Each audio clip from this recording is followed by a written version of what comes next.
বাংলাদেশকে অস্থিতিশীল করার জন্য যত আয়োজন আছে সব আয়োজন করে রেখেছে আমাদের পার্শ্ববর্তী দেশ ভারত।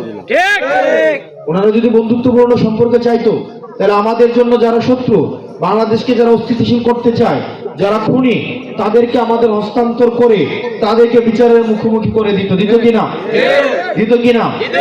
কিন্তু আমরা দেখলাম সেটির পরিবর্তে আমাদের দেশের যারা অস্থিতিশীলতা চায়, যারা হত্যাকারী, যারা খুনি, যারা ভোটকে গত 17 বছর ধরে ভোট হইতে দেয় নাই, গত 17 বছর ধরে যারা বলে আসছে আমাদের সাথে ইন্ডিয়ার সম্পর্ক হচ্ছে কি স্বামী স্ত্রীর সম্পর্ক,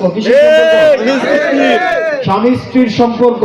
আমরা স্ত্রীকে তো পাঠাই দিছি, তাই নাই? দিছি কিনা? তাইলে আর সম্পর্ক তো এখন থাকার কথা নাই। এখন সম্পর্ক হবে রাষ্ট্রের সাথে রাষ্ট্রের সম্পর্ক।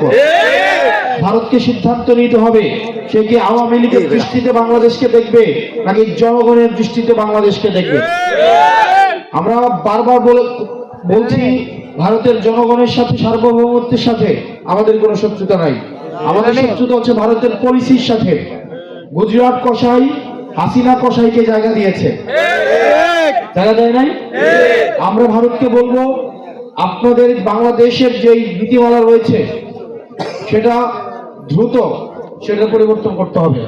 আপনাদেরকে সিদ্ধান্ত নিতে হবে আপনারা কি আওয়ামী লীগের দৃষ্টিতে বাংলাদেশকে দেখবেন নাকি জনগণের দৃষ্টিতে বাংলাদেশকে দেখবেন।